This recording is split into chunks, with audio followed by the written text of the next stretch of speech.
Na katika maradhi mabaya pia ya nafsi yanayokumba watu baada ya mambo ya shirki billahi na mengineyo tuliyataja, kibri, ujub, alhawa, pia ghurur inaingia katika hiyo. Mtu kuwa na ghurur, kuhadaika, hubbul mali wal jahi na mengineyo katika mambo yanayoingia katika nafsi. Lakini pia ni al-ishqu. Kuna kitu cha al-ishqu. Ishqi inakuwa na pande mbili, mwanamume kumpenda mwanamke au mwanamke kumpenda mwanamume. Hii ni maalum kwa ajili ya wapendanao. Maradhi haya, muulizaji mmoja alimuuliza al-Imam Ibn al-Qayyim rahimahullah ta'ala kuhusu maradhi fulani ambayo hakuyataja, na Ibn al-Qayyim rahimahullah ta'ala akaleta jawabu ambalo halikuweka wazi maradhi haya, lakini maelezo yamekwenda akataja, watu wakafahamu, aha, kumbe kuna al-ashiq aliyemuuliza. Unaweza kuona ni kitu kidogo, lakini ni katika vitu vilivyowaangamiza watu. Mtu akampenda mahbubati wake mpaka akavuka mpaka,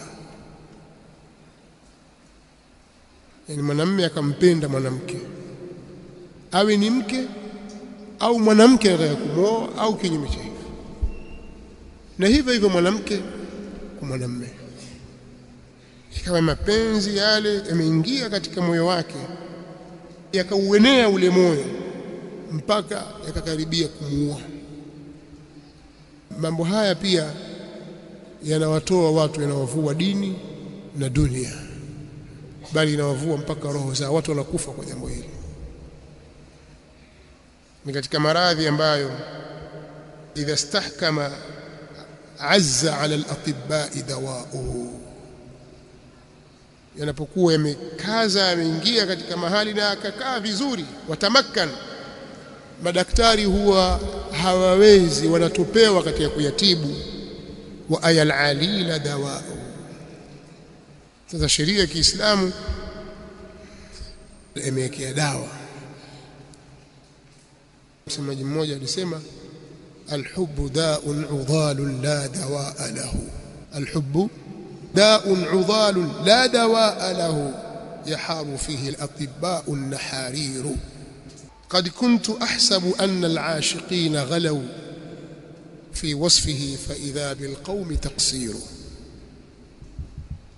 أسمى mapenzi ni maradhi sugu ambayo hayana dawa. Wametopewa matabibu wabobezi, ni maradhi sugu,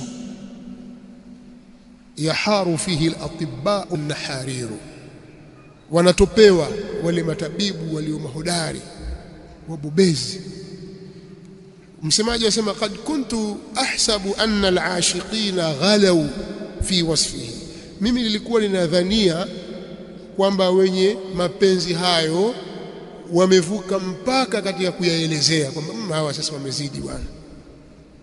Fa idha bilqaumi taqsiru, kumbe jamaa hata wao pia wamepunguza katika ile kueleza kwake, wameshindwa kuyaeleza. Kitu kibaya kabisa kinaharibu dini na kinaharibu vile vile dunia. Kuna kisa kimoja zamani nilikuwa kusoma, kieleza katika vitabu vya Taraif na kwenye vitabu vya kina al-Asma'i. Wengine wananasibisha na Umar, lakini ni kadhib wa zuru wa buhtan ala Umar, la tasihu hadhihi alqissa an Umar. Ni maneno yameegemezwa kwa al-Asma'i. Pale asema al-Asma'i, mimi nilipita siku moja mahali katika mtaa, nikaona kuna abiyati zimeandikwa kwenye jiwe hivi, pameandikwa aya ma'shara al-ashiqina billahi khabiru, idha halla al-ishq bil fata madha yasna'u. Kijana tu bachelor sunini kaandika pale kwenye mashairi yake, sawa, aya ma'shara al-ashiqin, enyi wapendanao nyinyi, wenye kupenda nyinyi, billahi khabiru, na hapa kwa Allah, hebu elezeni, idha halla al-ishq bil-fata madha yasna'u, ishqi itakapokuwa imemvaa kijana afanye nini? Ataka ushauri, lakini kaandika kwa shairi. Akaja yule al-Asma'i naye akaandika maneno pale, akamwambia yudari hawahu thumma yaktumu sirrahu wa yakhsha fi kulli al-umuri wa yakhda'u, basi aendane na yale matamanio yake, kisha aifiche siri yake, asimwambie mtu, anyenyekee kwenye kila jambo na ajidhalilishe katika kila jambo, anyenyekee. Sasa asema baada ya kuandika maneno yale, nikarudi mimi siku nyingine, siku ya tatu au siku ya pili, nikakuta yule kijana kaandika tena yale maneno pale. Asema wa kaifa yudari wal hawa qatilul fata wa fi kulli yawmin qalbuhu yataqatta'u, vipi bwana ataweza kuendana na mapenzi yake? Vipi anaendana na mapenzi yake na hali ya kuwa haya mapenzi ni yenye kumuua huyu kijana, na kila uchao, kila siku moyo wake unakatika katika. Akachukua chaki sujiwe naye akaenda kaandika pale, idha lam yajid sadran likitmani sirrihi falaysa lahu shay'un siwa al-maut yanfa'u, ikiwa hakupata subra ya kuweza kuficha siri yake, basi hakuna kitu chochote kitakachomsaidia isipokuwa mauti. Nenda zake. Siku ya tatu anapita pale, akamkuta mtu amelala pale, kumbe kashakufa. Asema sami'na ata'na thumma mitna faballighu salami ila man kana fi alwasl yamna'u, hani'an li arbabi an-na'im na'imuhum wa lil'ashiq al-miskin ma yatajarra'u. Kwa akatoa salamu pale kwa basi mimi ndo nafa, lakini tumesikia, tumetii. Sami'na ata'na thumma mitna, tumesikia, tumetii, kisha tumekufa sisi. Kufikisha salamu zangu kwa yule ambaye anawazuia watu na kufanya mahusiano, pia nawapa hongera wenye neema kwa neema zao, na yule anayependa aliyedhaifu maskini kile anachokigumia katika machungu pia nampa hongera. Kwa akamkuta yule mtu kafa pale. Ni story, sio? Al-Asma'i ameeleza, lakini ukisoma katika baadhi ya vitabu, hata Ibn al-Qayyim ana Rawdatul Muhibbin na vitabu vingine pale kazungumza maneno mengi sana, watu wamemlaumu sana Ibn al-Qayyim kwa nini kaandika maneno yale, lakini inaonekana ilikuwa ni matatizo makubwa mno katika wakati wao. Ni vitu ambavyo vijana vikiwavaa, mtu akiingiliwa na mambo ya al-ishqi katika umri ambao ni mubakir, mapema, basi mustakbali wake unaharibika. Yeye kutu akikaa amfikirie mpenzi wake, hawezi kusoma, hawezi kuhifadhi, haelewi kitu, hakuna chochote, yeye afikiria mpenzi wake. Unaweza kaona kama ni jambo dogo hivyo, lakini mushkila ni da'un udhalun a'ya al-atibba. Sasa dawa yake nini? Sasa billahi alayk, ikiwa wakati huo lilikuwa ni tatizo na likahesabika kuwa ni janga linalohitaji matibabu ya haraka, mpaka al-Imam Ibn al-Qayyim rahimahullah ta'ala akakiandika kitabu hiki, wewe waonaje katika wakati huu ambapo matatizo ya aina yote kwa watu waliotangulia yote yaliyokuwa, basi safari hii imekuja kisasa zaidi? Waonaje hali kama hiyo? Bila shaka kutafutiwa ilaji ambayo ni munasib, tiba yenye kunasibiana na jambo hilo, ni kitu ambacho siwezi kusema hakizuiliki, ni kitu ambacho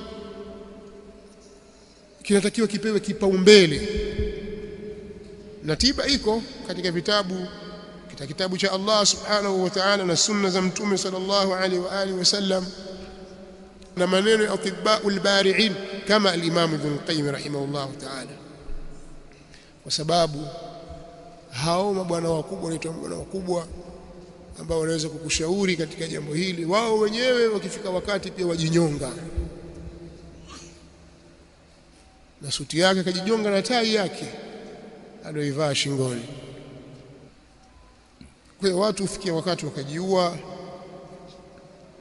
kwa kunywa sumu, wakajiua kwa kujipiga risasi, wakajiua kwa kujirusha katika majengo marefu na njia mbalimbali, kwa sababu ameambiwa fulani hutamuoa wewe, hutaozeshwa mwanamke fulani, au mwanamke fulani hutaolewa na mwanamume fulani, hatutaki, hamtaki sawa, mtaona.